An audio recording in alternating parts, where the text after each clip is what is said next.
Ето коя е топлоизолацията, която кара производителите на вата да треперят.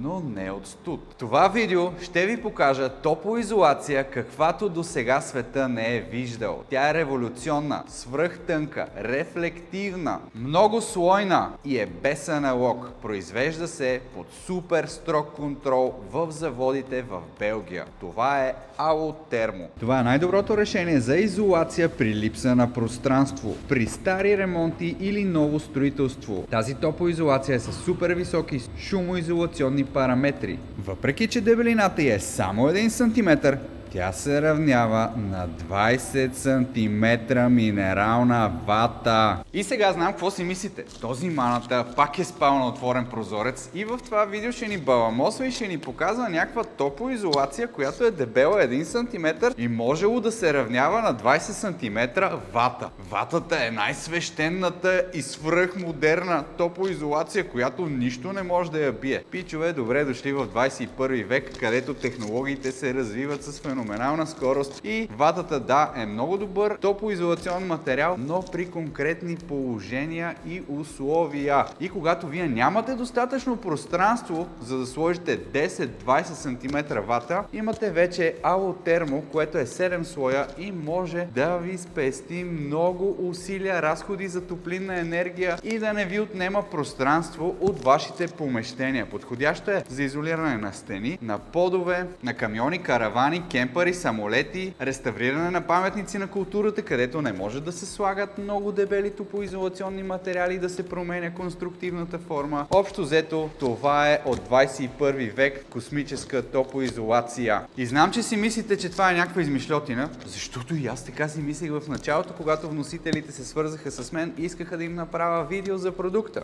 И аз бях супер скептичен и си казах, че това въобще няма да го показвам на страницата ми, само че от тогава до сега минаха 6 месеца, за които аз не снимам видеото, просто защото искам да се уверя, че наистина това работи и наистина става за топлоизолация, защото наистина изглежда невероятно как може 1 см да се равнява на 20 см минерална вата. И за тези 6 месеца аз направих доста тестове на тази топлоизолация и се уверих лично в нейните параметри, защото не мога да си заложа репутацията и името, показвайки и говорейки за нещо, което аз не вярвам в него и не съм сигурен, че то ще е полезно на много хора. Затова с риск да ядосам вносителите на тази топлоизолация и да не им снимам видеото 6 месеца, аз исках да съм сигурен, че това нещо става и мога да го покажа на хората, защото няма как аз да ви покажа нещо, ако то не е добро. И без да губим повече време, започваме с първия тест. Имаме 5 см минерална вата и горелка. Слагаме горелката на еднаква височина, ще слагаме на всичките топлоизолационни материали и започваме да отсичаме с таймер за колко време горелката ще прогори топлоизолационния материал. Както виждате, ватата, която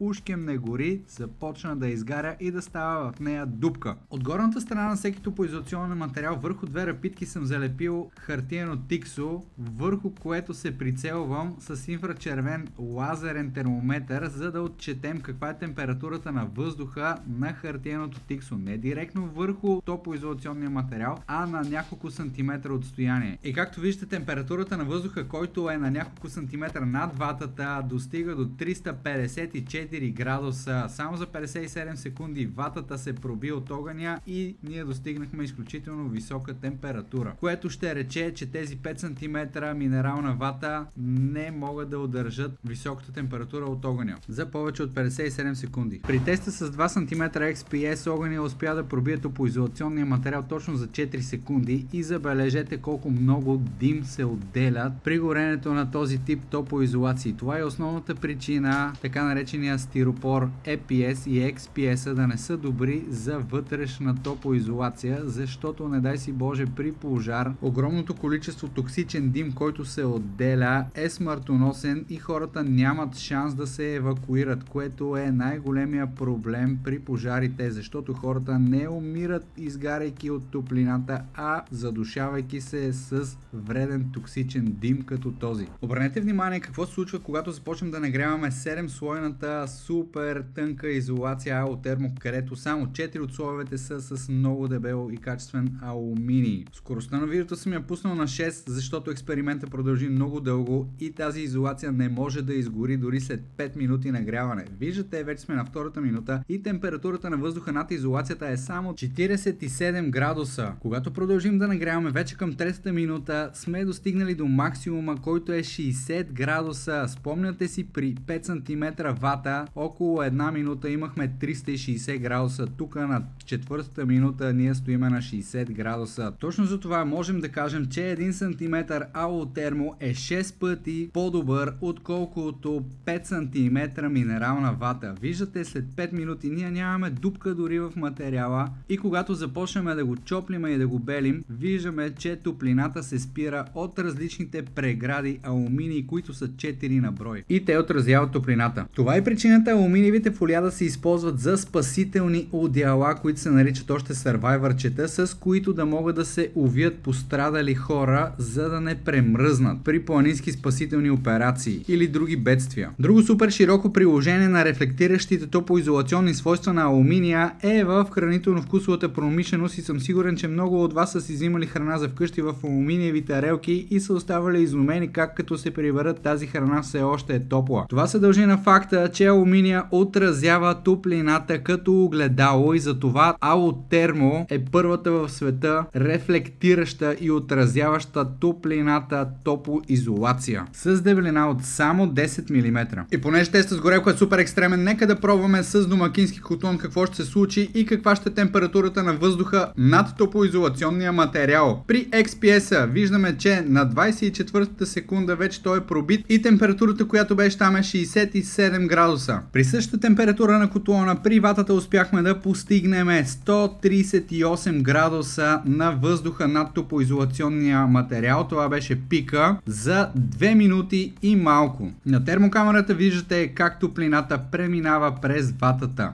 И знам, че няма такива реални условия, в които да ни е нужна такава топлоизолация. Затова искам да си представите, че когато подлагаме материалите на толкова екстремни тестове в нормалното ежедневие, ефективността ще е същата и ще имате супер по-добри топлоизолационни качества при аотермо. Където при същата начална температура на котлона от над 370 градуса ние поставяме изолационния материал и започваме да измерваме температурата на въздуха над топлоизолацията, като се прицелваме върху хартиеното тиксо, което е на около 2 см и виждаме, че за периода от 5 минути ние достигаме пик от 20 градуса. И така сами видяхте, че нито една топлоизолация не постигна толкова добри резултати, както аотермо. За да имате максимално добра топлоизолация е необходимо да застъпвате платната аотермо между 5 и 10 см и да ги облепите с супер здравата алуминиева самозалепваща лента на аотермо. Да притиснете много здраво, така че да имате паронепропусклива мембрана. Така вашата революционна изолация аотермо ще ви защитава и против гризачи, защото те не обичат да ядат алуминий. Освен че тази революционна топлоизолация е предпочитана от архитекти и строителни инженери, тя има най-големи плюсове за майсторите, защото при рязане не се отделят гадните и вредни власинки, които ги има при ватата и при вдишване те са канцерогенни и смъртоносни. Само този, който е редил вата, знае за каква гадост става въпрос. Докато изолацията на аотермо става супер бързо, лесно, няма никаква мръсотия, прахоляци, сърбежи, обриви, пъпки, власинки и всякакви гадости. Освен че е много по-чисто с тази топлоизолация, вие ще може да правите много повече квадратни метри на ден, като гарантирате на вашите клиенти, че ще имат най-добрата рефлектираща топлоизолация в света. Супер малката и дебелина я прави незаменима при топлоизолация на подове, където няма как да се повдигне нивото с няколко сантиметра, за да може да се сложи стандартна топлоизолация и затова тя там е незаменима и можете да я използвате съвсем спокойно под ламиниран паркет, като използвате 9 мм мм някаква плоскост или дори под замазка. Единственото нещо, което трябва да съобразите е, че както и сухия пот, тук има слягане на материала с от 10 до 20% в зависимост от това колко ще натоварите топоизолацията на квадратен метър. Може да издържа до 1200 кг на квадрат. И тогава ще трябва да предвидите 20% слягане, което са 2 мм. Алотермо няма аналоги при супер специфични топоизолации, както е изолацията на контейнери отвътре или пък въздуховоди за вентилация, където ви е писнало ватата да се омокря и да подгизва и все едно да нямате абсолютно никаква топоизолация. Тази високотехнологична, супер иновативна, тънка, многослойна, рефлектираща топоизолация е перфектният избор за всички архитекти, дизайнери, строителни инженери и дори се харесва и на майсторите, защото при рязане няма абсолютно никакво отделяне на власинки, както е при рязането на ватите. Така че монтажът тук е супер бърз и лесен и без прах и вредни за здравето власинки, които да ви съсипват дробовете. Можете да намерите изолацията в по-добрите топоизолационни магазини, а тези от вас, които не се доверяват на моята термокамера или пък на топлинния ми пистолет, могат да дойдат в магазина ни на булевард България, където ще им отрежем мостричка и да си направят сами своите тестове, за да преценят дали им харесва тази изолация или не. Работете умно, не трудно и се възползвайте от новите технологии, като супер иновативната изолация Алотермо.